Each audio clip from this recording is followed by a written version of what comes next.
Leave it to Tom Brady to dominate headlines on trade deadline day. Did you see that? Like, I Cloning literally his actually just dog. saw that like an hour ago. Cloned his dog. Cloned his dog. Yeah.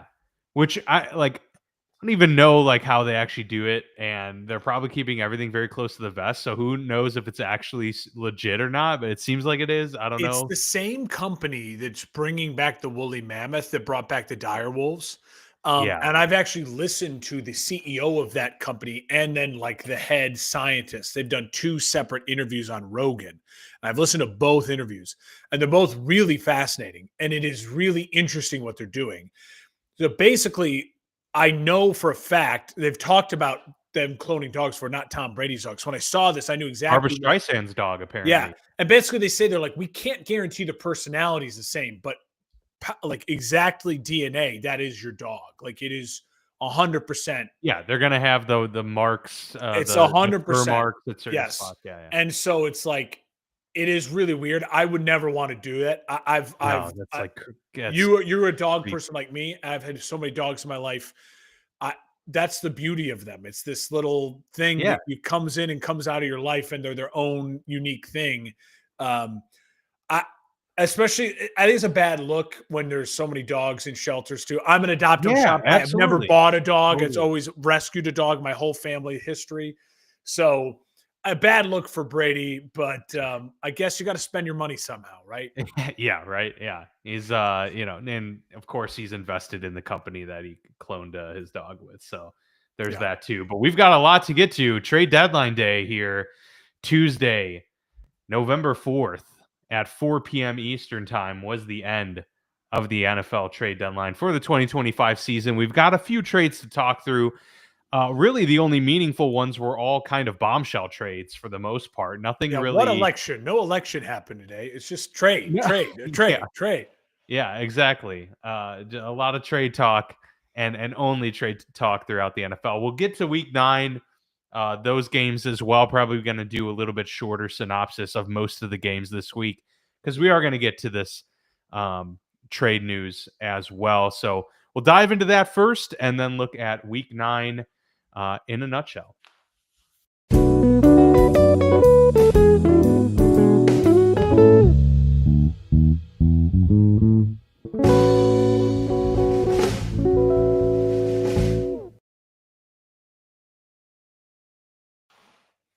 All right, so the Dallas Cowboys and New York Jets were the biggest players today, for sure. Dallas first started things off with that announcement this morning that they were trading for Cincinnati Bengals linebacker Logan Wilson, who talented linebacker, but he's really had a down year and he's had some injuries in his career as well. But a decent signing by them. But the big news um, was that they were trading for Quinnen Williams from the New York Jets, giving up a first round pick as well as their defensive tackle in return. So, what do you make of Dallas? They obviously made a couple trades here in this one, trying to beef up that defense. I know some people are laughing because they're like, "Well, you had the best defensive player on the planet, and you gave him away, and now you're dishing out first round picks to get others." But I mean, overall, I liked it for Dallas if they think that it's going to keep them competitive and in this division. Quinnen Williams is, a top 3 defensive tackle in the league and still very young. He's a great player, and my biggest thing with Dallas is it's like I gave Dallas credit for not signing Micah Parsons, and if you look at what Mike has done with Green Bay so far, he's not lived up to his Yeah, he contract hasn't at been a all. world beater. And if he would have put those same stats up in Dallas with that same contract Jerry signed him, we'd all be saying you overspent. Like it's not smart. Like now you're overpaying at 3 positions. And then for them to do this, and it felt like a panic move. It just feels like there's no thought out plan. It felt like they panicked and they made a decision. They're gonna improve defensively, but what does it matter for this year? They'd have to win out to get to 10 wins. That's Yeah, not happening. exactly. It's not happening. And 9 wins in the NFC is not getting you into the wild card. I'm sorry. Look at the records in the NFC. You have 3 6-win teams in the West. You have 3 5 or 6-win teams. I think 3 5-win teams in the North. Like you're not getting in with 9 wins and then what? You're the 7th seed. Yeah. Maybe they had Seems this like a plan all play for the along. future, but at the same time, they're in a weird spot. They're in a Yeah. weird place for this to happen. It feels like their coaching is bad offensively and defensively, mainly defensively. And Jerry's saying, "Well, it's not my coaches are bad. I just need to get more good players that'll help me for what? The next year and a half." It seems weird. Yeah. I wouldn't have gave up what Dallas did. I love Quinn Williams. I would have loved to have him in a Bears uniform.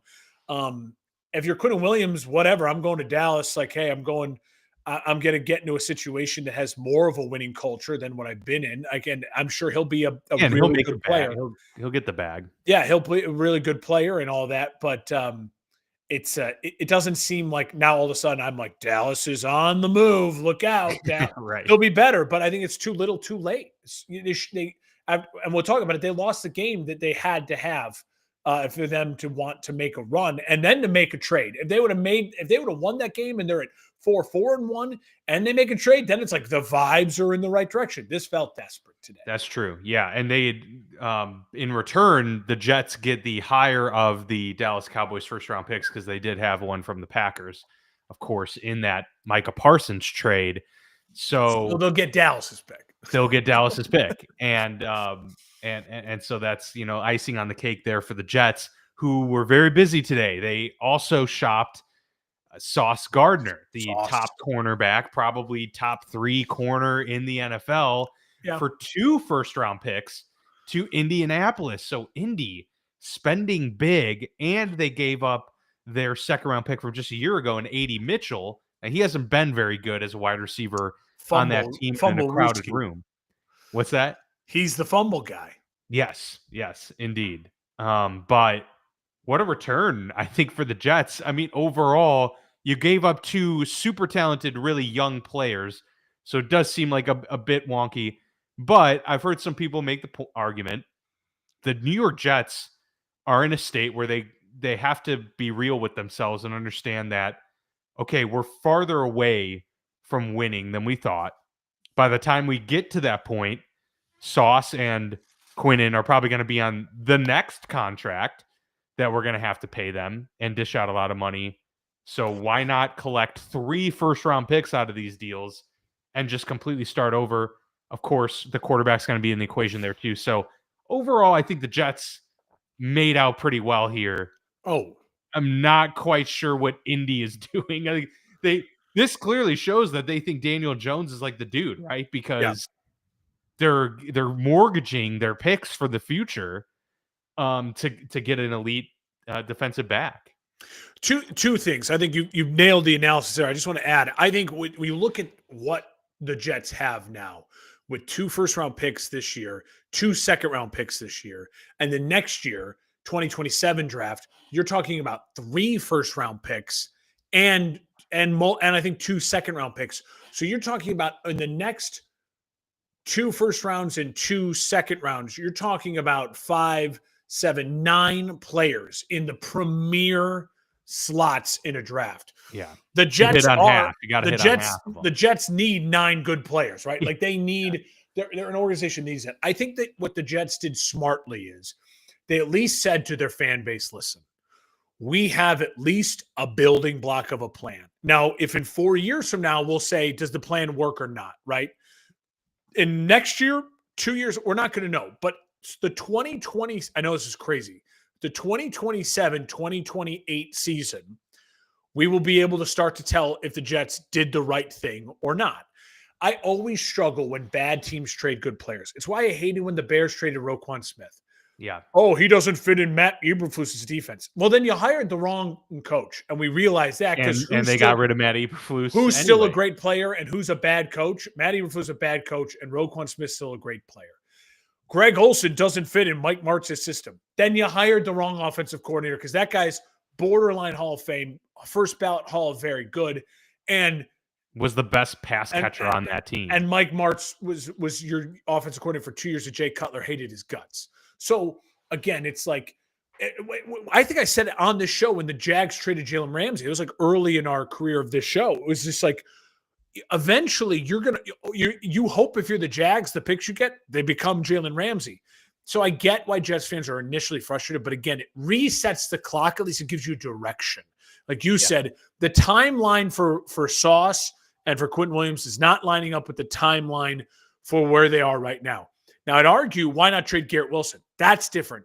You need a weapon. And why not trade Breece Hall? And wide That's receivers different. have a longer runway. Wide receiver and running back, you have to have weapons for your young quarterback because ideally they're going to draft a quarterback in the next 2 first rounds, one of the next 2. Maybe not this year, but maybe when they have the 3 picks or whatever. And you need weapons for that person whenever you do it. You can't have a bare cupboard. Work on that offensive line. If I'm the Jets, I'm working on that offensive line. I'm getting young on defense with some of these draft picks. And you hope it works out. I think it's smart by the Jets to at least give us a direction because right now the direction is just a 1-win football team with over-talented 1-win football team. Now at least they're a appropriately talented 1-win football team. Yeah, absolutely. No question. The Baltimore Ravens trade for Dramont Jones, a linebacker. So that's a little bit of pass rushing help for Baltimore, but this is a defense that has issues at several key spots. But it shows that Baltimore is fighting and certainly not going to give up this season, even with the injuries to Lamar Jackson and them being 2 games out. And, nobody knows more than I that the Baltimore Ravens need to be feared in this division. Just because the Steelers are up 2 games doesn't mean anything. This at least shows that they're still in that fight. 100% agree, totally. Jacoby Myers is traded to Jacksonville. This on the heels of Travis Hunter being put on IR. So getting some help there in the receiver room are the Jags. I thought this was a good move for them because clearly things are not working out chemistry-wise with the entire receiving core. Brian Thomas is also banged up. And so really Trevor was starting to run thin. Brenton Strange, has been injured and out of the lineup too. So yeah, before you know it, this team was hemorrhaging talent at some key positions there. So I thought Jacoby Myers was a good acquisition for Jacksonville. Do you still think, especially after this week with the barely hanging on to win in overtime against a really bad Raiders team, that it was right for them to still just get after this thing? Yeah. Given that division is, still gettable with the Colts losing. Listen, they're a wild card team right now. And honestly, it feels like when you look at the AFC playoff picture, they should still be a wild card team when it's all said and done. I think it was a smart move. They also didn't give up much. It was like a pick swap. Yeah, it was like a 6th round. Yeah, late round pick. So to get a guy in there to just say, hey, to show your fan base, to show your quarterback, to show your locker room, we're not out of this fight. Let's keep going. Let's be scrappy and keep trying to improve and get better. I like the move. And if for the Raiders, it signals, hey, we're in the moment where we need to start focusing on the future. This season is over. Yeah, for sure. Rashid Shaheed was the big wide receiver acquisition, mainly because of where he landed up. Seattle goes to Seattle, and Seattle only had to give up a 4th and a 5th rounder. That's not nothing picks, but it's also for a player of Shaheed's caliber, pretty decent return overall. And I think he fits that system really well because they have the get open, immaculate route runner in Jackson Smith and Jigba. Rashid Shaheed's the guy that can keep defenses honest, stretch the field, and produce some of those big plays. Perfect for kind of what Seattle could use at this time. And a team that didn't necessarily seem like they needed to get much better got better with this acquisition. It's great for Seattle. This gives them Seattle to me. I submitted my power rankings before the trade. I would bump them up another spot. Like I feel more confident in Seattle now. Darnold was electric. We'll talk about that coming up. Yeah, unbelievable. And so to give him another piece and a piece that fits really well to what they already have, which is a big tight end and then a true number 1, have that speed guy with Darnold who can make the throws. Really, really great. And if the Saints, it makes sense. Shaheed is a guy that you'd like to have on your team going forward, but you have Chris Olave. You have Juwan, what's his name, the tight end, Juwan Jennings. Like you have Juwan guys, Johnson. You have guys for your quarterback. It's not like you're bare cupboard now all of a sudden. And hey, you can get 2 picks back when you're a team that needs to be young and needs to be adding to this roster. It makes sense. Yeah, it absolutely makes sense. And, um, teams filling voids at this time of year is usually always the story when we get to the trade deadline.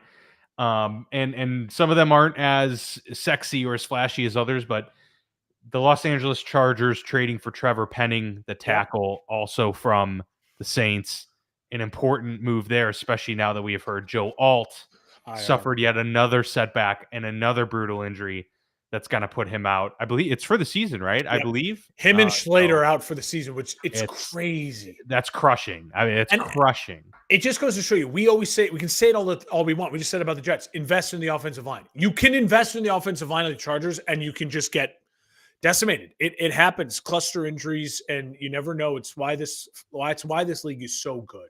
Yeah. And it's why this league is so entertaining. I think, again, it just goes to show the Chargers are sending a message to their locker room. We're going to keep fighting. We are not giving up on the season just because Alt and Slater aren't here. We're going to keep fighting. Let's bring in a veteran who can be hopefully a stabilizing force for our offensive line. He's not an all-pro, but he's a pro, and he can help us keep that offensive line afloat and let Justin Herbert still try to make plays and carry this team, it's just so decimated with injuries. All right, let's get to week 9. I imagine we could breeze through Thursday night. The Ravens win 28-6 over Miami. No fight for Miami in this game at all, and the Ravens kind of cruised to an easy victory here. They're 3-5. They were putting the pressure on Pittsburgh, which made, I think, the Steelers win over the Colts that much more important. But yeah, Dolphins, it's officially over now for the 2025 season for that. It's more disappointing coming off of the win they had. You know what I mean? Like, it was like, oh, maybe there's fight, right? Maybe there is at least fight. Make it competitive. And there was no fight. They scored 0 points in the second half, 3 turnovers to Baltimore's 0. They were 2 for 12 on third down. It just ugly.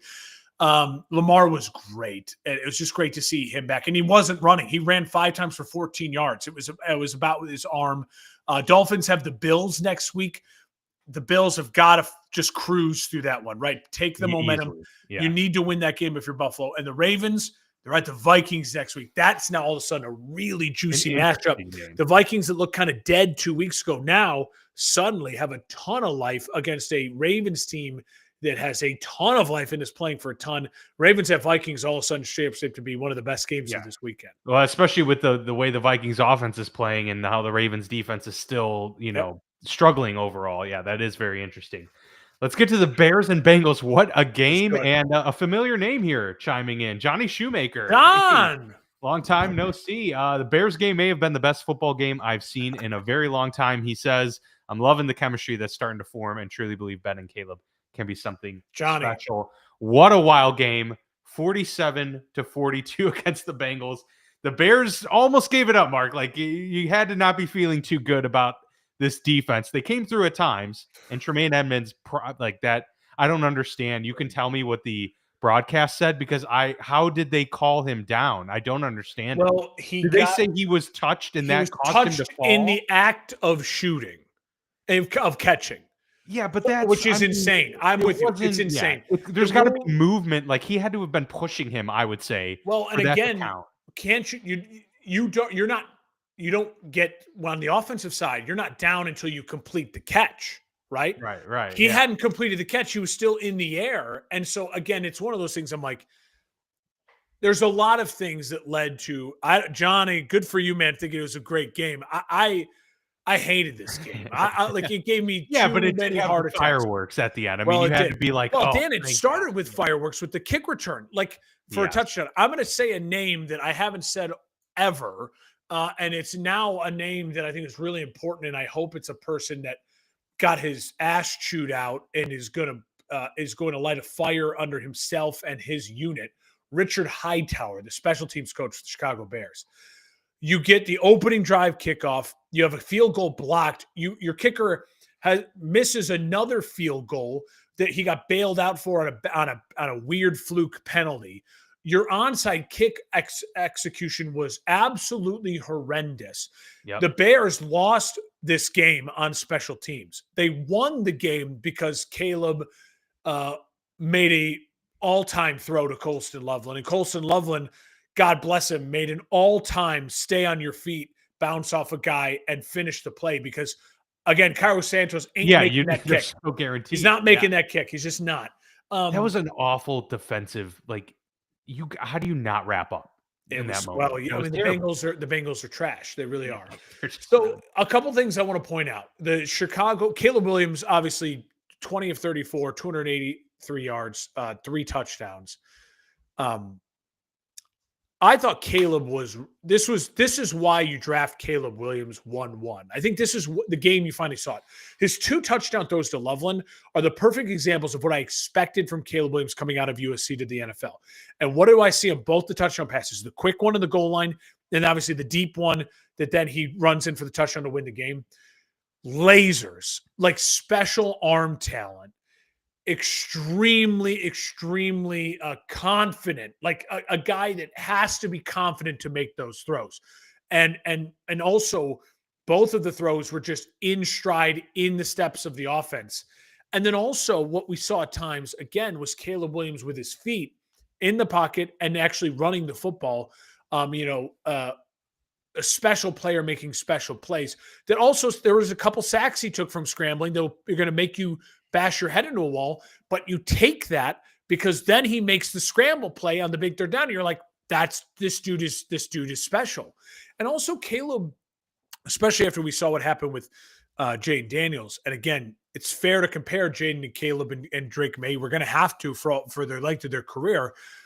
One of the things Caleb gets a lot of credit for that Jaden now can't is his durability. He is a tough SOB. He also is built stockier. He just takes hits well. Oh yeah. He doesn't ever seem legitimately injured. There's a Cairo Santos problem. I brought it up last week. It is it's a real issue, and I think it's leading to other issues with your special teams. The special teams with Jake Moody for 2 weeks were fine. And actually above average, and we're playing well. It has been a disaster the last 2 weeks, special teams. They found a way to win this game because their offense was special, even without Rome Odunze, who I'm not panicking on yet, but now it's 2 really ugly weeks in a row, and he only had 3 targets. And in a game where he scored 47 points. And I know there's all Bears Twitters freaking out because James Odunze, his dad, is liking tweets about Rome needing to be traded and all this. I don't put too much into that. He's still leading the team in targets. I think part of it is he got a lot of action early on, and then 2 weeks ago and last week, 2 weeks ago and last week, he had a little bit of a fumble issue, like a little bit of a drops issue. And I didn't know if Caleb trusted him 100% this week. And then it felt like the Bengals had a pretty good game plan for Rome Odunze, and everyone else was just more open. It didn't seem like Caleb was doing anything not in stride of the offense. I love the touchdown catch play. What a great throw by Moore. DJ Moore. We saw. How about that? Caleb Williams with 2 catches. In this game. 22 yards and a touchdown. He was special. He was really special. Listen, if you go to my Twitter page throughout this game, you'll be like, Mark, how are you so calm? You were calling for people's heads to roll. I wouldn't have been angry if they fired someone after this game. You can't go up 41-27 with 4 minutes and 20 seconds left in the fourth quarter and be down 41-42. That is absolutely inexcusable. I know there's no Jalen Johnson. I know there's no Kyler Gordon. I know that you're hurt. You just lost Odiegbo, your defensive end who you signed. I know Achilles tear in this game. You lost your rookie second rounder Turner, edge, another DN to an ACL tear last week. That's why they made the trade for what's his name from Tampa, who's just a body. He's former first round pick. Nothing special, but you only gave up a 7th to get him. And you're saying, all right, we just need an extra body in here. And hopefully Austin Booker can step up. He was really special in this game, had a big sack when it mattered. But again, if I look at it and I say, if they just recover an onside kick, And if they call the play, in my opinion, correctly, and they let Edmonds run that back for a touchdown, then there is no comeback. But neither of Right. those two Right. things happened, and it let the Bengals come back. And also, you had no game plan for the Bengals. You know what their game plan is: target Jamar Chase, target T. Higgins, deep shots. And you had no answer for that. And that's a shame on Dennis Allen. Like, Dennis Allen, you've been in this league long enough. You know what this game plan is, and you weren't prepared for it. The Bears couldn't stop a nosebleed. Shout out to Kyle Monangai. I would be remiss if I didn't mention his name in this. He looks like, okay, you found David Montgomery light. He's not David Montgomery, but you found that back in this offense. DeAndre Swift is not Jahmyr Gibbs. And I do think it's important for the Bears to find their home run hitting running back, because I just don't know if DeAndre Swift is that anymore. I think he was 2 years ago. I think he's got the capability of it still, like in moments, but I think they need to find their home run hitting running back. I'm glad they didn't trade for a Breece Hall or make a drastic move like that.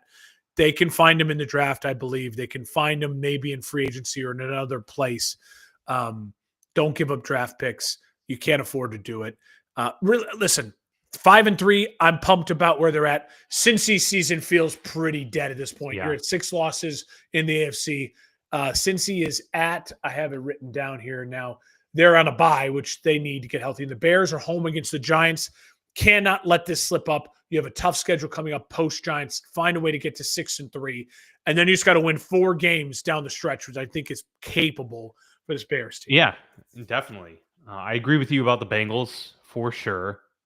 And I think despite the way they won for the Bears, you got to breathe a sigh of relief and look at the standings and say, of course, the Packers are going to have that annoying as hell tie.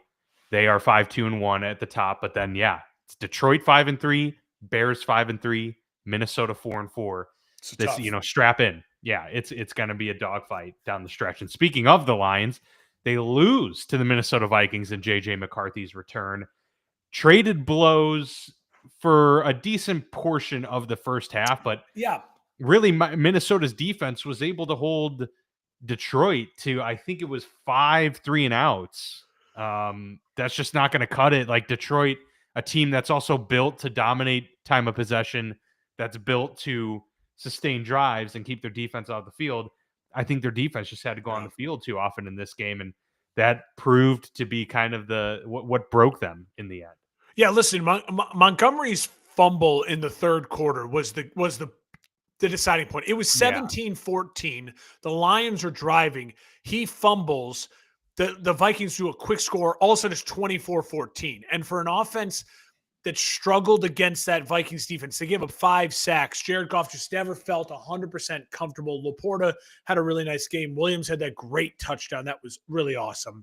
The Lions were still 3 for 3 on fourth down. Like, they were still the Lions when they had moments. It felt to me, though, just like a tough divisional game that I'm not going to panic if I'm Detroit. Your offensive line didn't play well enough. You had a really key fumble from a key player who doesn't usually do that.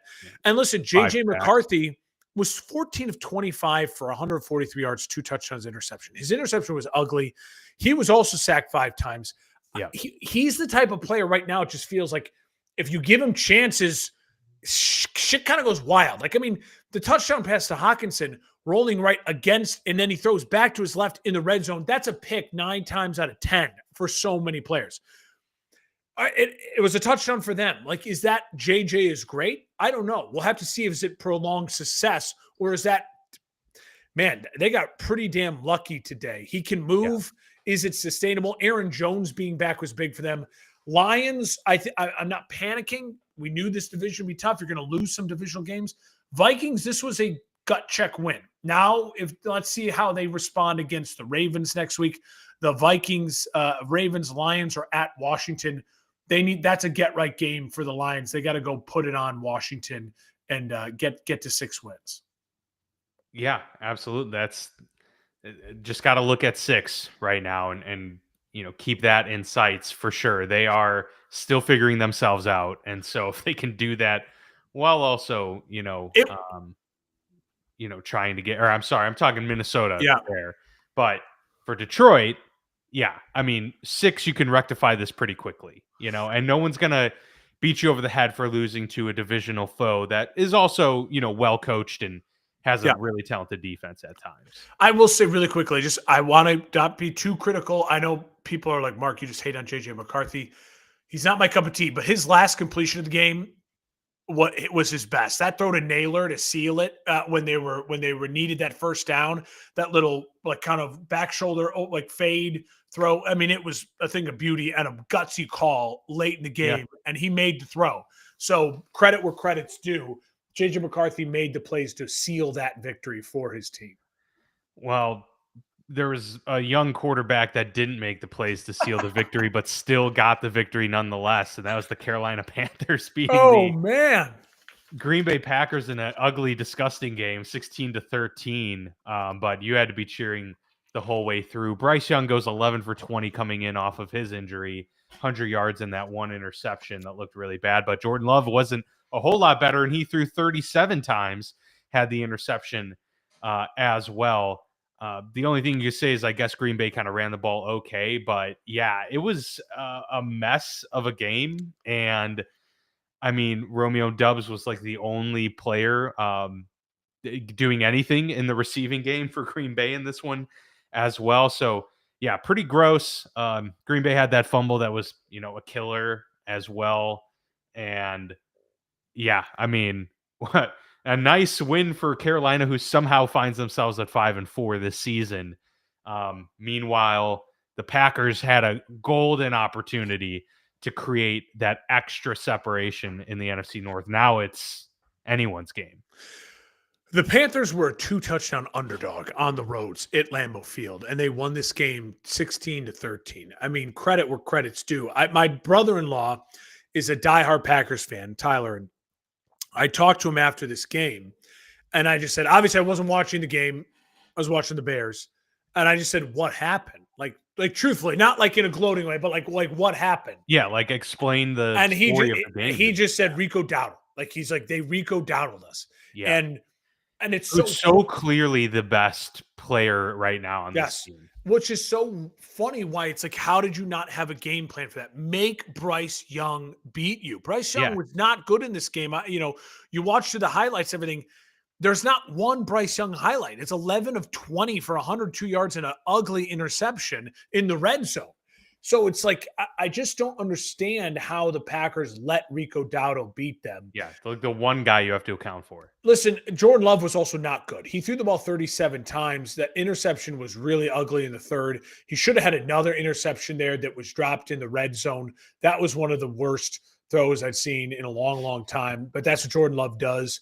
He was sacked one time. So it's not like they were getting a ton of pressure. It's not you could argue, well, they were in his face all day. He sacked one time. Just not good enough. Not good enough. I mean, this is the type of loss that makes you like shake to yourself like, okay, this isn't week one. Like what are the Packers? I mean, when you look at their losses to Cleveland, to Carolina, and then the tie to a Dallas team that now we think even less of after their embarrassing loss last night.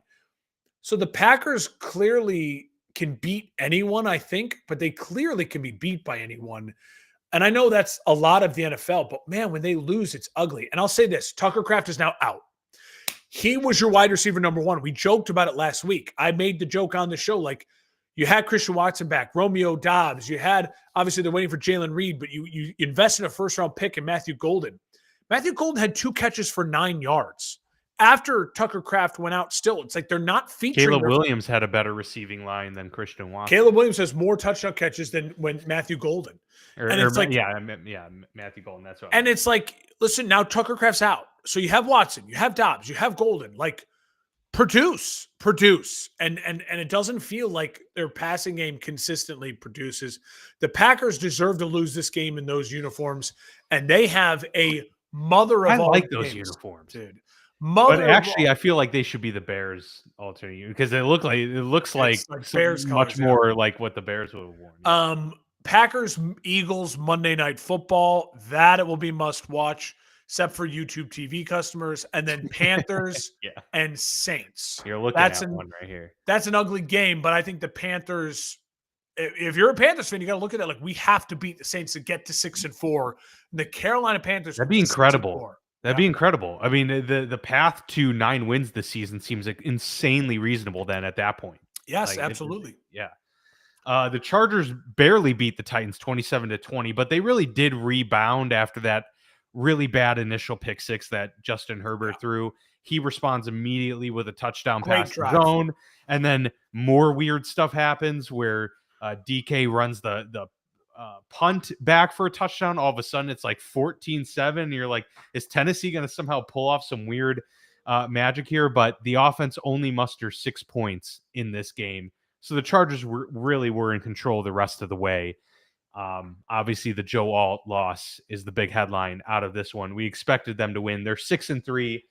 They're feeling good at that division, but I just don't know if the team, even as great as Justin Herbert's playing, Mark, you can only just sustain so many injuries. I mean, they don't even have much of a running game, even though Vidal's looking pretty good. It's like, can they sustain long term without both their tackles, without their running back room? It's unfortunate. Justin Herbert was their leading rusher, 9 carries, 57 yards, and a touchdown. Vidal, after his big pop 2 weeks ago, has been the last couple weeks.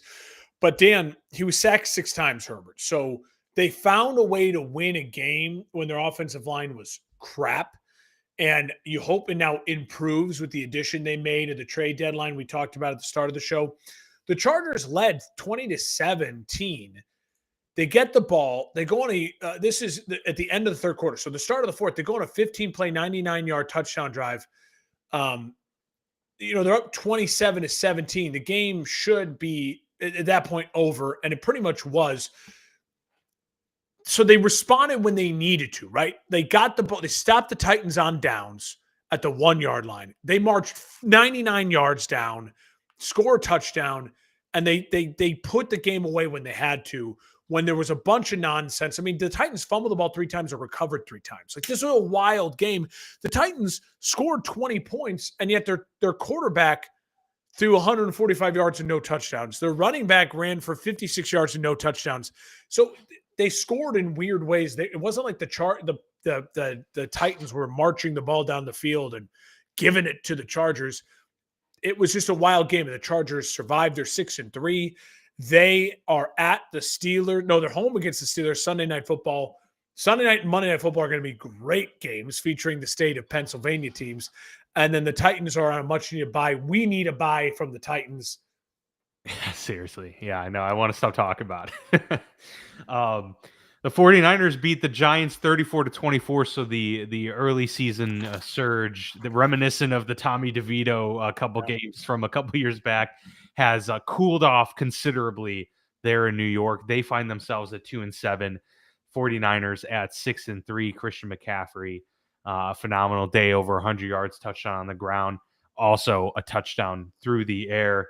Mac Jones is all right too, and the 49ers are keeping pace in the NFC West. Okay, so Jackson Dart didn't play terrible, right? Like, it's one of those things. Like, I don't want to hate on him. 24-33. I think they're asking him to throw the ball too much. He was a leading rusher, 8 carries, 56 yards, and a touchdown.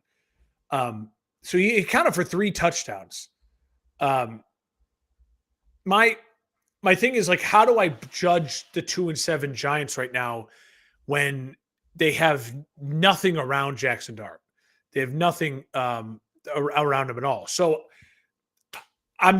listen, they scored 2 late touchdowns to make this game closer than it looked. It was 27-10 at the start of the fourth quarter. Yeah.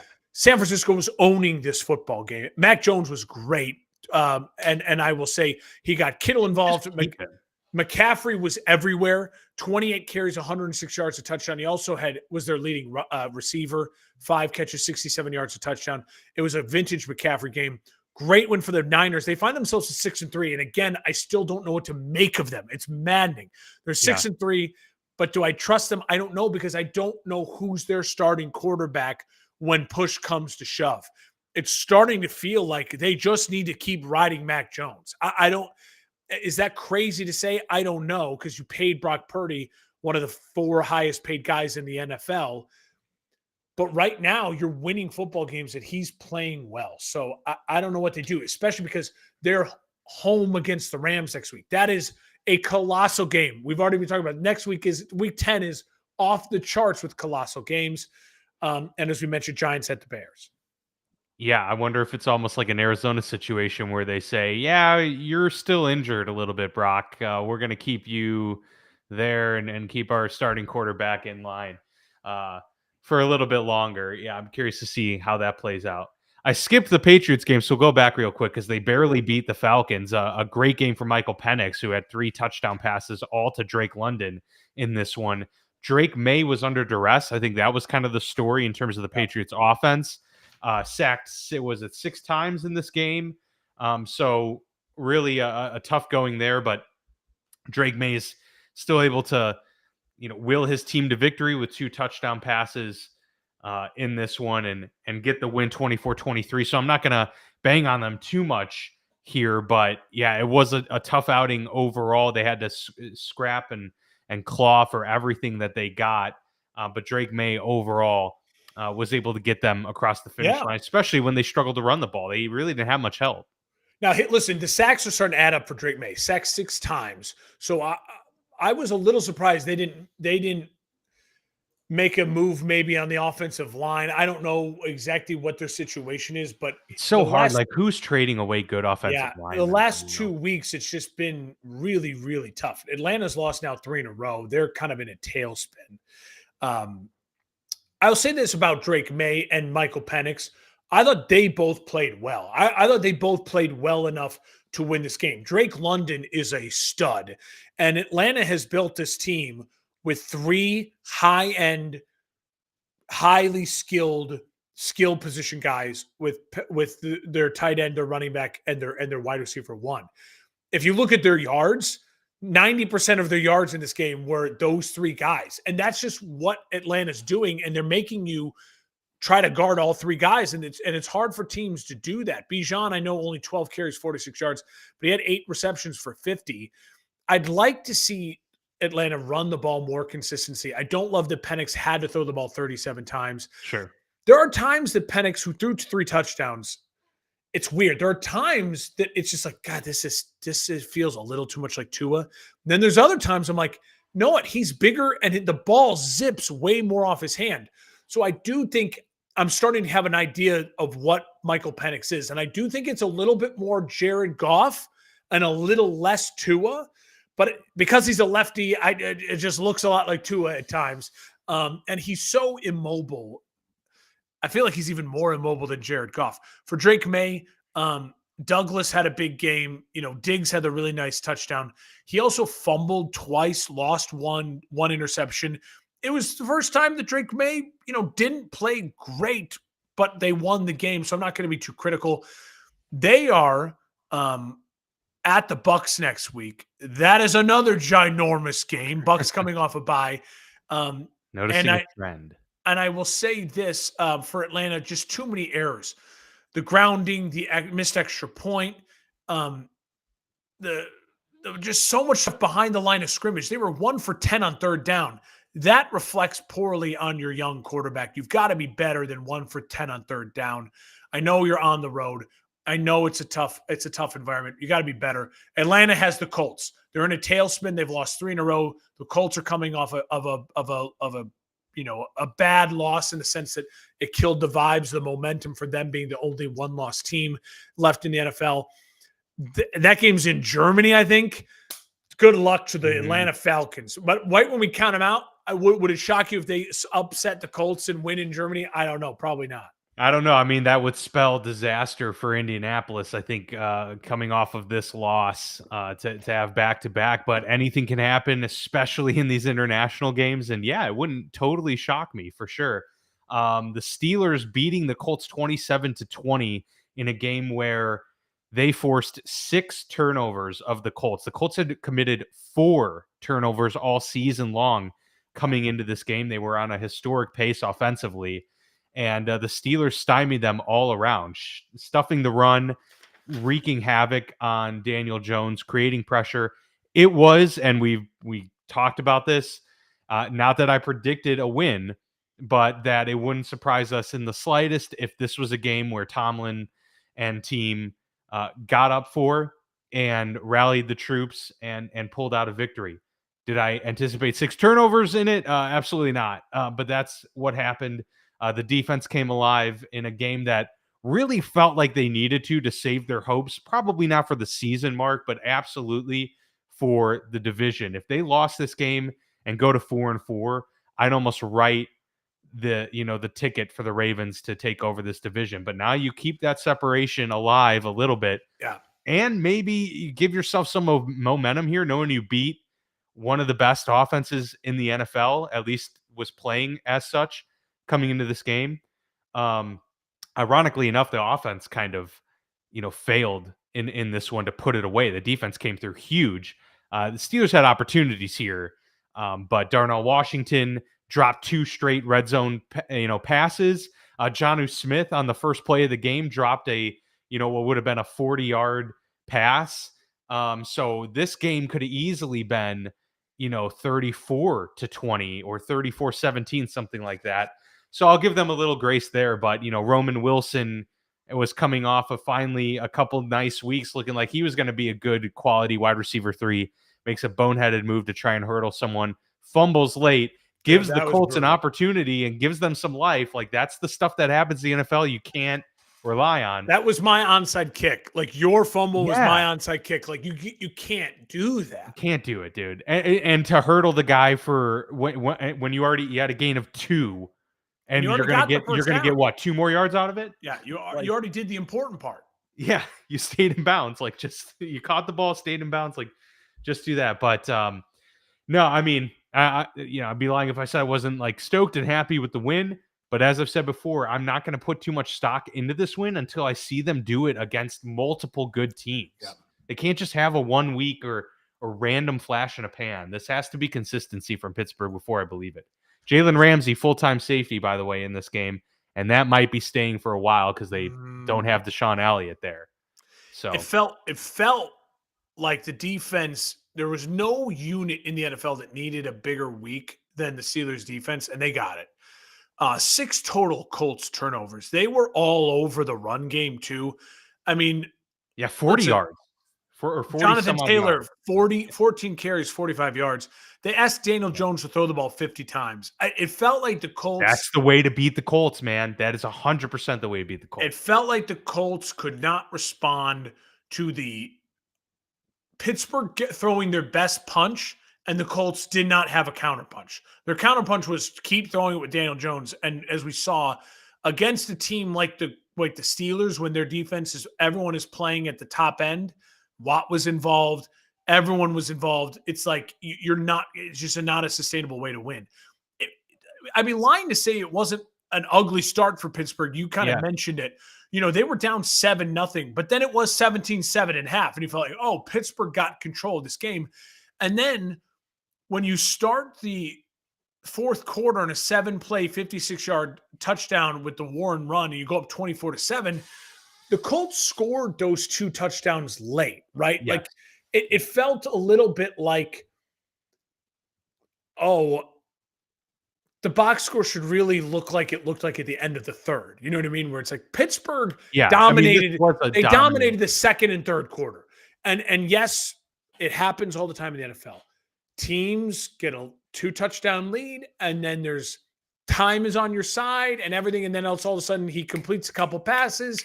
You have 1 turnover, and all of a sudden this game is really tight and it's making a sweat. But really, Pittsburgh, you punched the Colts in the mouth and you won that game.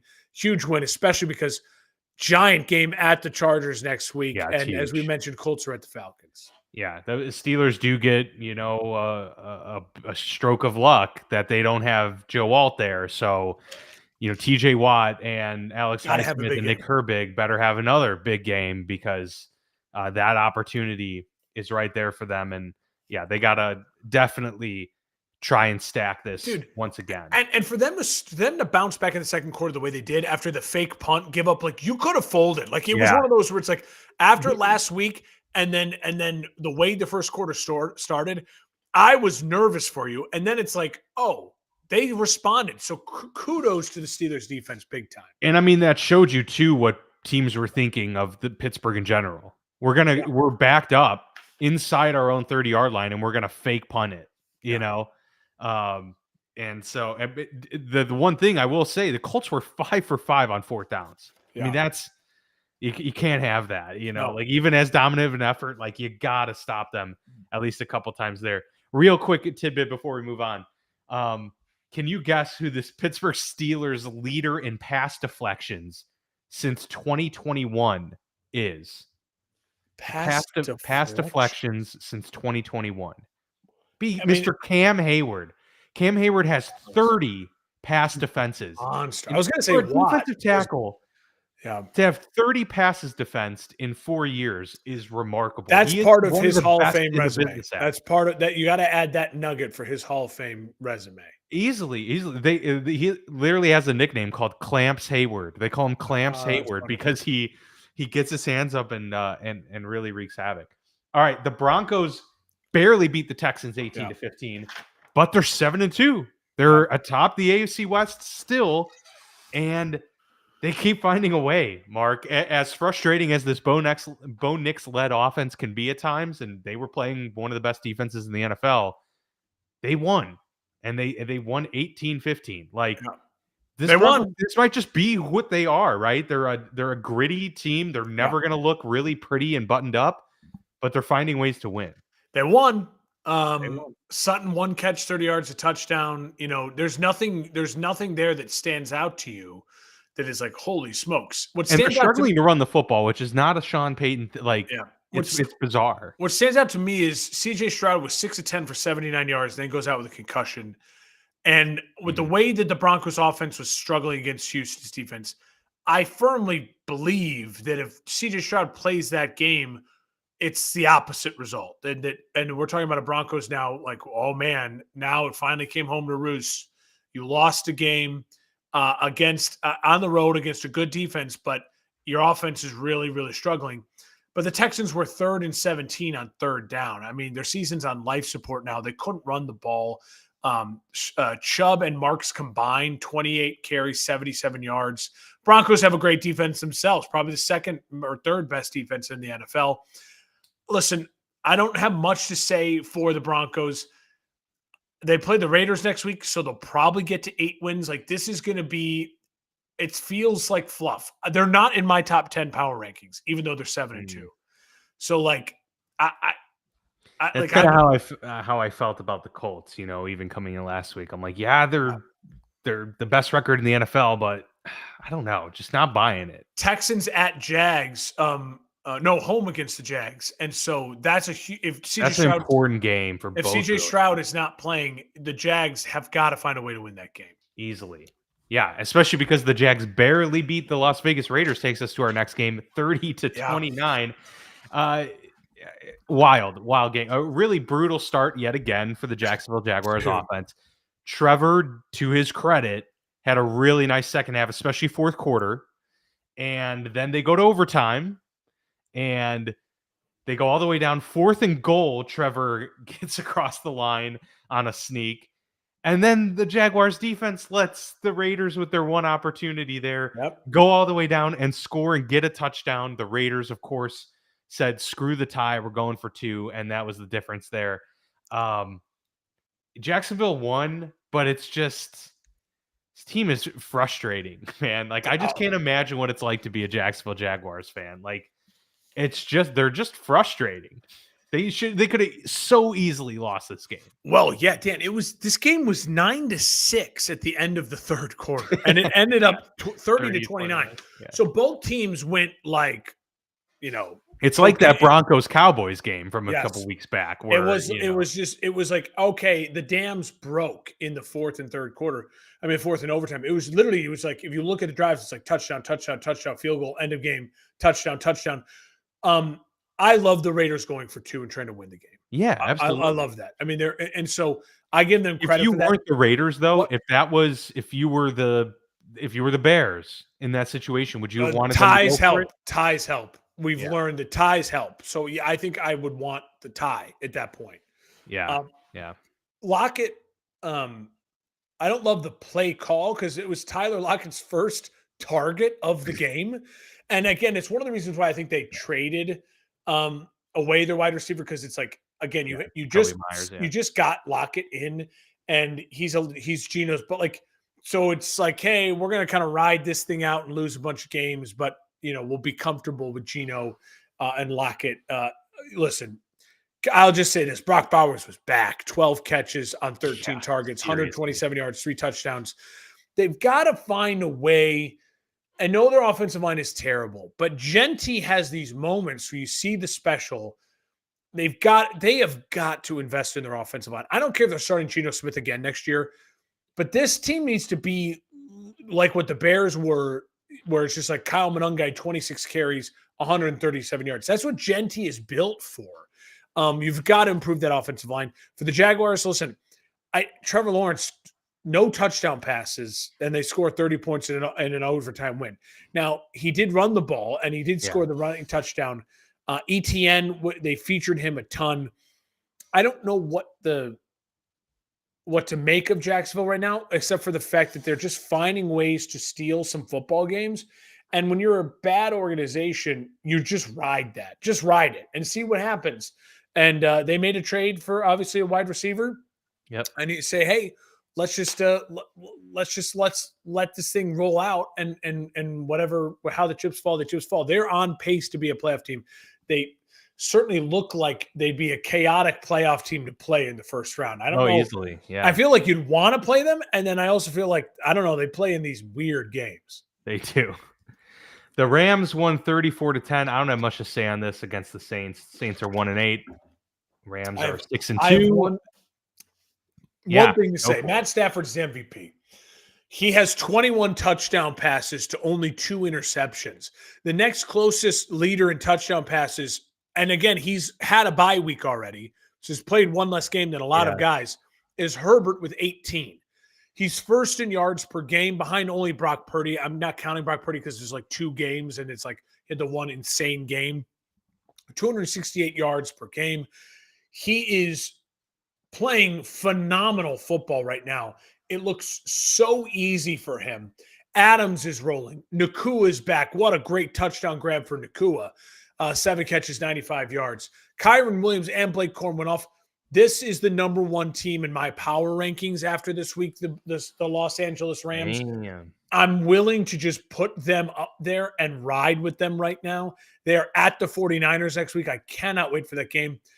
My only impression from the Saints was I think they made the right call to start selling pieces, to start gaining picks. Shuck is the perfect young quarterback to just roll out the rest of the season with. There was some throws.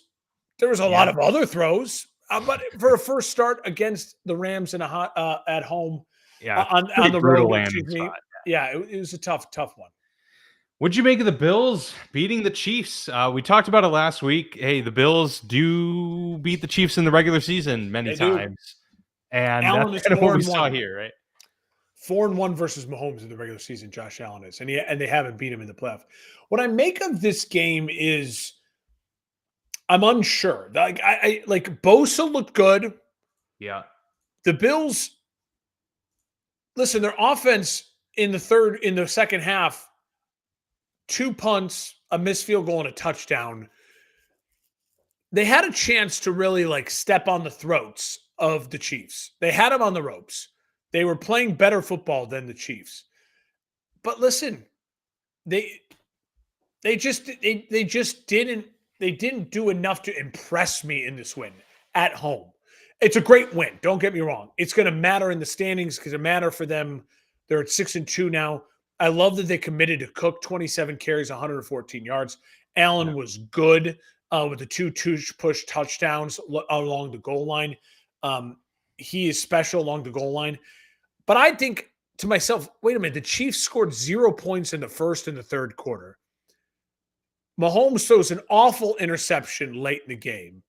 Yeah. But before he throws that interception, it's a 1-score game and the Chiefs are driving to tie or maybe win the game. So, like, as bad as the Chiefs were in moments in this game and as out of rhythm as they looked, mainly credit to the Bills' defense and Bosa showing up and things rolling. We've seen this before. The Bills beat they had the opportunity. The Bills beat the Chiefs, and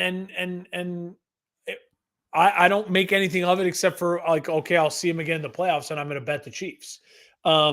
The Chiefs are on a bye. They need it. The Bills are at Miami. They need that win to start kind of trying to pull away / keep pace with the Patriots. Kincaid was a monster, 14 targets between him and Shakir. Those are the guys right now in this Bills offense in the passing game. Cook is That's my obviously big question for them is they're gonna have to turn to the passing game a lot more in big, high pressure moments and in the postseason. And I just don't know, like, this was almost like the coming out party for Kincaid. Like, I don't trust that this is gonna be how he performs the rest of the season. Maybe it is, but they just don't have I like don't they just don't have a lot of great performers in the. It's just a mix mash of a lot of dudes. It's kind of like the Packers receiving core. Like, Kincaid has who's the been number kind one of here? Kincaid. Is super talented. Yeah, and he's been their number one, and he was beat up, and he's back and healthy. Listen, I don't know if they're going to have to turn to the pass game more than Well, if what they they can run did as because successfully of as they Cook. have been, Like yes. that's what the Bills need to keep doing. Listen, Prater missed that field goal late to even give him a chance for Mahomes to be in a one-score game. So I know Chiefs Bills fans are probably yelling at me about that. Like if they just make that kick, which people are arguing, why do you even attempt the kick? Just try to get the first down and end the game. But I get what you're doing. You have a really good kicker. You're at home. It's a makeable distance. And if he makes the kick, the game is over. It's a 2-score game. Like they don't have enough Right. time. Yeah. But you also say to yourself, just Right, get you're the at first midfield. down or just punt and trust your defense and make them go 90-something yards. But punting and it feels like you're giving up. Yeah. Going You for never it and want to not punt to Mahomes. going for it and not getting it feels like you're giving him great field position, but kicking it, missing it gives him great field position to give a chance for that Hail Mary. It was kind of a weird ending. I don't hate the decision to kick it, but it's certain you can question it. Yeah. I mean, hey, if they had Chris Boswell out there, then absolutely go for it. But they don't. The Seattle Seahawks destroyed the Washington Commanders 38-14. This was child's play. This was varsity versus JV. Of course, Jaden Daniels goes down with a pretty brutal looking injury, although apparently the diagnosis isn't as brutal as it looked. He still is going to be out for a considerable amount of time with a dislocated elbow, probably done for the year. I would imagine. They should. So, yes, Dan, I don't like the story of this could just be Jay Daniels is injured, Washington. The story really should be Sam Darnold. The Seattle Seahawks kicked the shit out of the Washington Commanders at Washington. Seattle going all the way from Seattle to Washington, D.C., and a desperate Commanders team gets their quarterback back, and he kicks the shit out of them. And Darnold was great. I mean, Jackson Smith and Jigba, 8 catches, 129 yards. They got to feature Walker a little bit more. They got to establish a real run game more consistently. But Darnold was 21 of 24, hitting big plays. He was only sacked 2 times. The offensive line played well. This Washington team, we knew they had flaws last year. It was a magical run. I thought they added the right pieces to stay competitive. I had them at 10 wins, and they'd stay competitive, but look more like the team that they should be, if kind of like this progression of like now we're adding and we're getting better. But really what it is they're beat up and they're really thin and they don't have enough depth and they're old. Like, so some of the guys that are healthy are old and they're just not who they were. And now they had like 3 people basically season-ending injuries in this game. I would bench Jaden for the rest of the year. I would bench Marcus Mariota. I would win no more games. And if I was Washington, I would reset and be like, we're going to end up with a top 10 pick. Get and a left tackle. Someone can come buy it from us for some more picks. This Washington team needs that reset, and they need a healthy Jaden Daniels going into next year with a good, clean mindset, with some new weapons, some new toys, some improvement along the offensive line because Jaden was sacked 4 times before the injury. I'll just say this. I've never seen a player brace themselves, very routine, brace themselves, and their arm just explode. That's obviously concerning. Like, because what is Jaden Daniels, when you saw him first and foremost, when he made his NFL debut, we both said, like, he's not Lamar Jackson because he's like he's a tall really Bryce tall. Young. Yeah, he's spindly, like really spindly. And his arm just exploded when he went to the Yeah, ground. it did. Like, and at this point in time, Jaden did miss a game and a half or 2 games last year. He's missed going to basically the whole season this year. Yeah, there's questions. It's a real concern. I'm not questioning who he is as a quarterback talent. He is an uber talent, and he's better than RG3. He's more of a quarterback. Like, he can play quarterback in this NFL. He could be a star quarterback. But your best ability is availability. That is becoming a ginormous concern for Jaden Daniels. Yep, and they're going to be without Luke McCaffrey as well in the receiving game. Terry McLaurin has played 3 games this year, and he remains out. So I agree. They're without so many great players already. There's no need to rush him back at this point. Can I just say, all right, let's finish Monday Night Football really quick, and then I'll say what I want to say. Cardinals win 27-17 over the Cowboys. Cowboys now 3-5-1. Really, really tough spot for Dallas to find themselves in at this point of the season. Really struggled early. Dak struggled in the first half of this game, especially.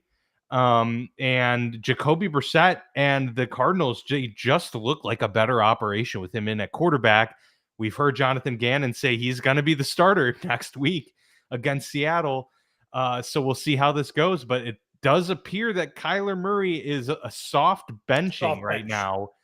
They're using the injury as an excuse, but I've seen, I think it was Trey Wingo even said, who wants to bet that Kyler's injury magically heals the minute Jacoby Brissett starts playing terribly. We'll see if that's the case, but the offense has looked better with Jacoby Brissett in there. Yeah, Marvin Harrison Jr., 7 catches, 96 yards, a touchdown. Yeah, Trey McBride's finally, the go-to guy in the red zone. I'll say this about, to me, that's another story, right? So I agree with everything you said there. Arizona, they're a feisty football team when they're getting competent quarterback play that's running the offense well. They're at Seattle next week. If they can pull off the upset, they're right back in it. Now, again, they have to be near perfect because they can only basically lose one more game if they want to get to 10 wins. And again, I think 10 wins is the minimum in the NFC at this point in time to give yourself a chance for the playoffs. So it's going to be really tough for them, and they have a brutal stretch. So I'm not talking about them as far as playoffs goes, but I do think what the head coach and the Cardinals organization want to see is it Kyler or, like what's the issue here? And I do think they'll probably move on from Kyler if he doesn't ball out the remainder of the year when he gets his chance to go again.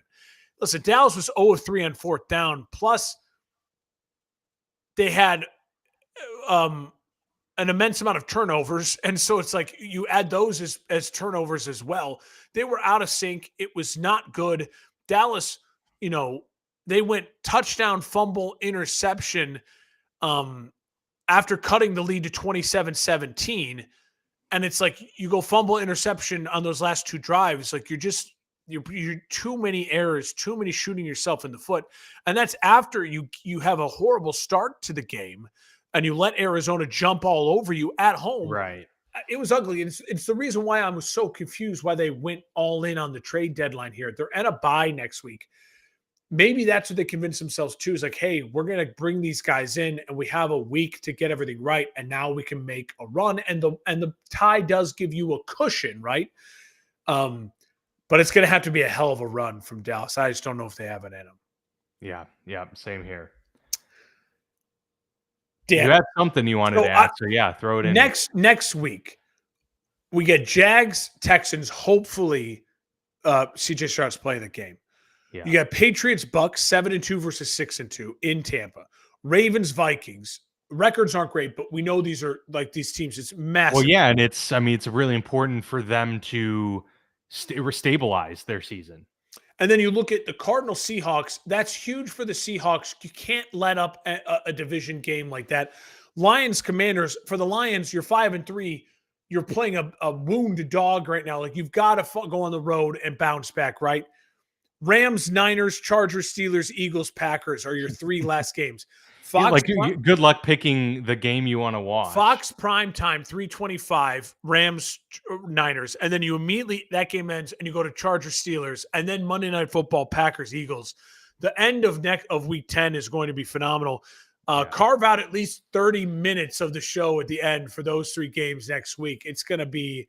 I hope everyone stays healthy, and those games are just all Yeah. timers because The early they all window could be. game that I want to watch outside of the Bears Giants is Patriots Buccaneers. Like Well, I yeah. really, really want to see that No, game. if your team's on a bye, it's like you watch that game, then you watch America's Game of the Week, the Rams, Niners, then Sunday Night Football. That is an epic stretch of 9 hours straight of football. It doesn't get much better than that. That's a really good. This might be the best week of football for the whole season. I mean, I know we get into all of our divisional games now, starting to ramp up, but this is a especially important week and dynamite matchups. Really quickly, I wrote some fun stats that I just want to throw to you really quickly here. Post week 9. Which team is leading the NFL? Which player is leading the NFL in passing yards with 2,404? Yeah, my guess was going to be Matt Stafford, but he has had his bye, so that does make me pause. Maybe it's Sam Darnold. It's Daniel Jones. It is Daniel Jones. Okay, he was a few weeks ago. I just didn't think that he was still going to hang on. Which player leads the league in completion percentage? Which quarterback? 74.1. Oh, wait. Is it Drake May? It is Drake May. It is Drake May.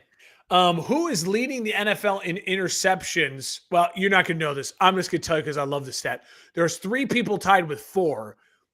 You have Lloyd from the Jags. Yeah. And then Edmonds and Byard for the Bears. Those 2 guys have been ball hawks, have been really, really special. Who is leading the league in touchdown catches with 8? Touchdown catches. I mean, Drake London just had 3. NFC player, wide receiver, not tight end. Is it Igbuka? He's not the number 1 guy on his own receiving core. NFC not number 1. Wiley veteran. I'm Devontae Adams. Is it? Wow, I didn't know he scored 8 times this year. That's impressive. Damn. Also, Jamar Chase has 107 targets. Second is 20 behind, and that's Chris Olave, which I think he'll get more targets now that the Shaheed is out. The Colts lead the league in point differential, 109 plus 109. Yeah. Next is the Rams at plus 82. So the Colts, the fact they were in a close game is wild because they're blowing out everyone else in their games. And then here's my Bears stats for all my Bears fans out there. They're number 1 in turnover differential, plus 13. Pittsburgh is second with plus 9. And the Bears are 4th in yards per game, 6th in points per game, and 2nd in rush yards per game. How about that? Ben Johnson effect is really, really real. Yes. The Bears offense, not just capable offense. We have an offense. We have an offense. We're scoring more points per game than the Chiefs. Yep. That is awesome. Some people long overdue. Some people just don't understand offense, like the Chicago Bears. You know, it's so wild, dude. It's wild. Amazing stuff. All right, well, that does it for the trade deadline recap. The Week 9 recap. We'll be back next week for Week 10. As we talked about, we may just have to make it a 6-game recap. Yeah, it's going to be epic because how stacked that is. But we'll see you then. Have a great week.